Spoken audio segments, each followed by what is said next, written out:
now to our last speaker, who is Laura.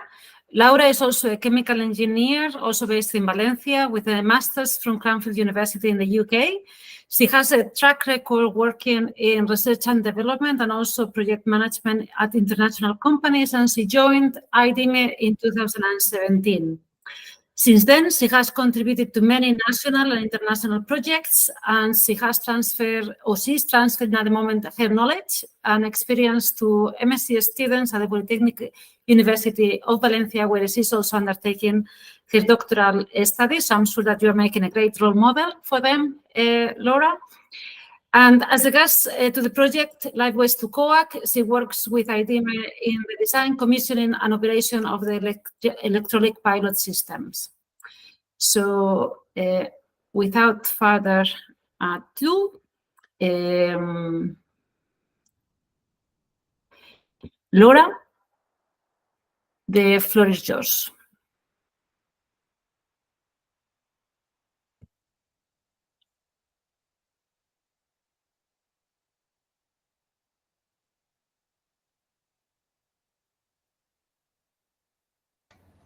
Can you hear me now? Yes. Okay.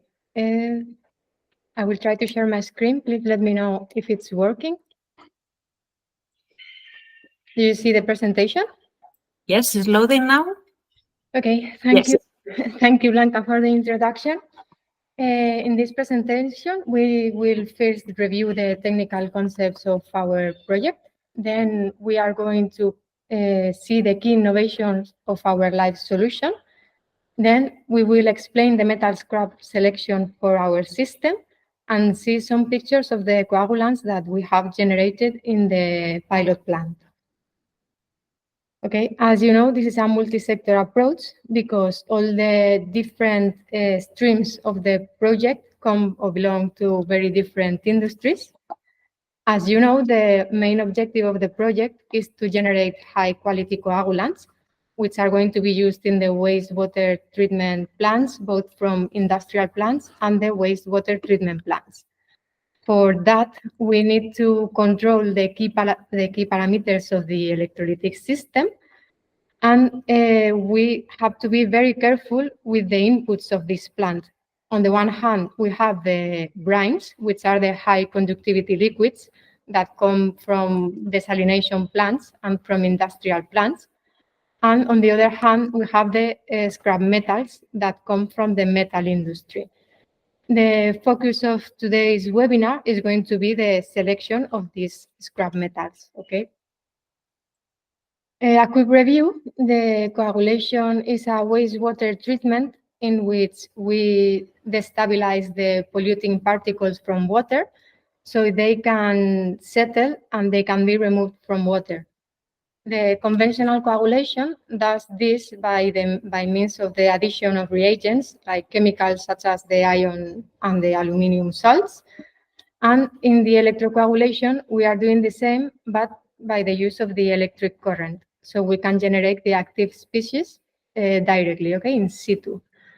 But what are the main difference of the electrocoagulation and the electrolytic system that we are using in this LIFE plant?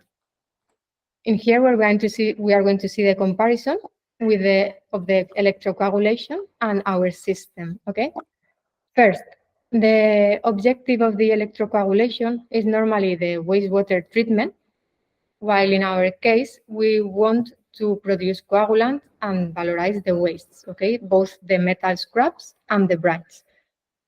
As for the electrodes, in the electrocoagulation, normally we use commercial electrodes, while in the electrolytic systems of the LIFE, we are looking to valorize the metal scraps, which normally are cheaper, and it's good for the environment because you are valorizing these wastes.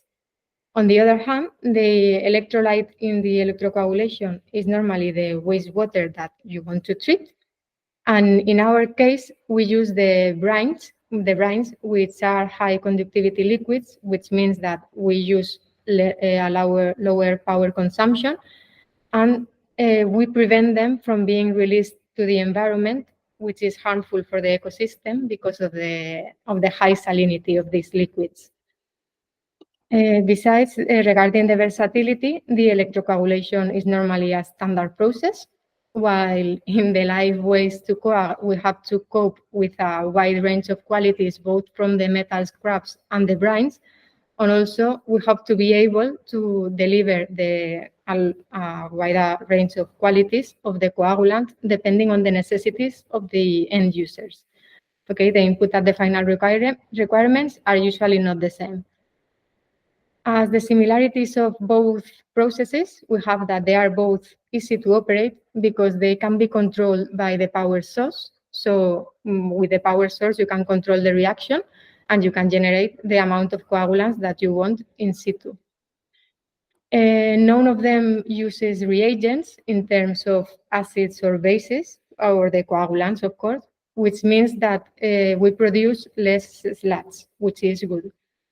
Okay, as the main advantages of our process, we have first that we generate commercial coagulants, that they can be commercialized or used in situ in your plant.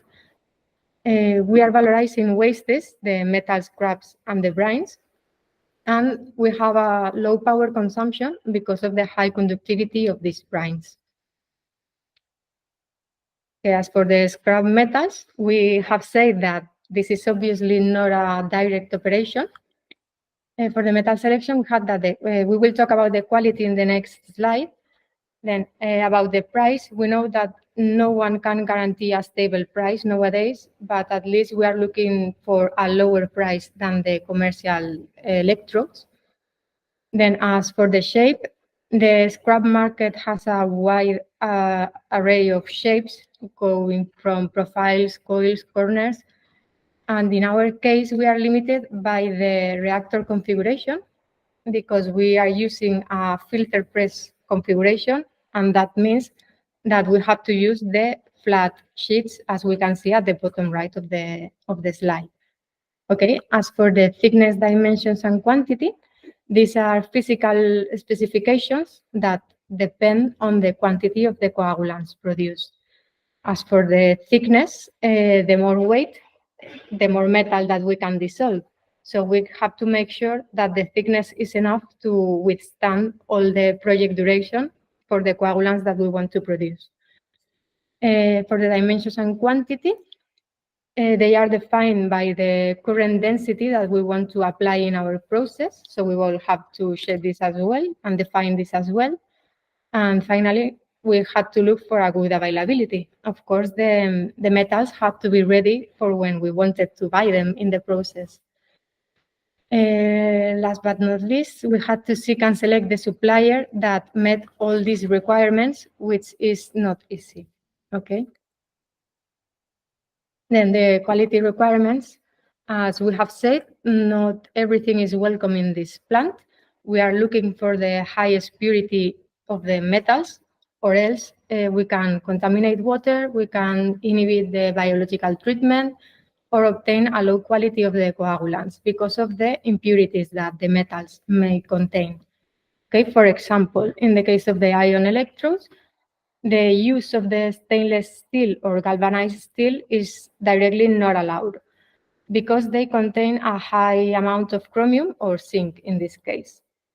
For the aluminum electrodes, we are looking for the series 1000, 5000, and 6000 because they contain a low amount of the alloying elements, which are, in this case, for example, the manganese, the zinc, and copper. So we are looking for both of them high purity. In the project, what we did was first buy some scrap metals and compare this quality to the commercial electrodes.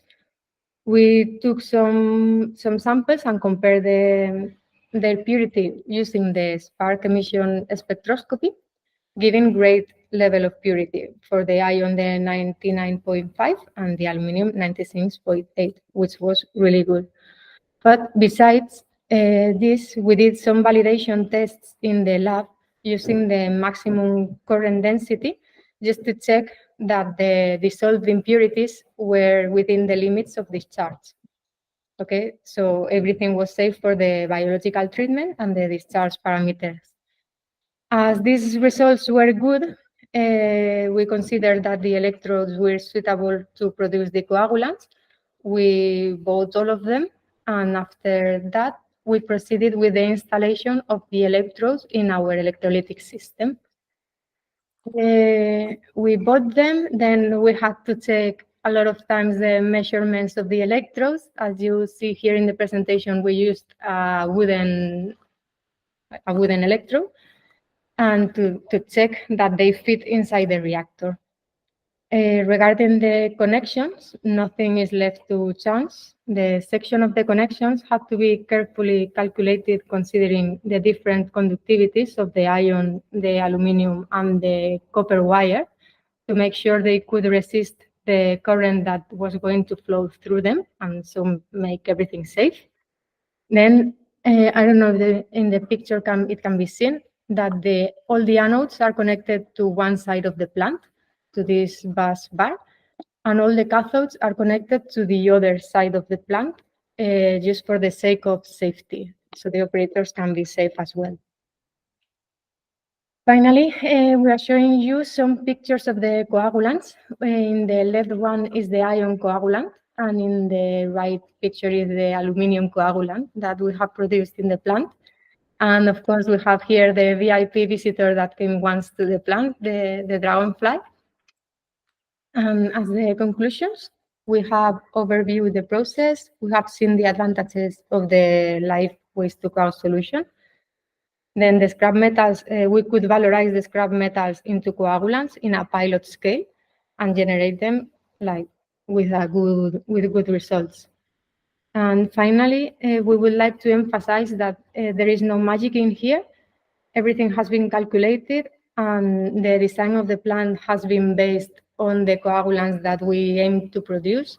This was based also on the operational parameters, and depending on the validation results that we checked the efficiency of the coagulants. Then we had to optimize the production again. So everything is an iteration, which means that there is a lot of work that has been done, but there is still a lot of work that needs to be done. So thank you for listening. I hope the content was interesting and useful. I don't know if you have any questions. Okay. LIFE Waste2Coag has received funding from the LIFE program of the European Union.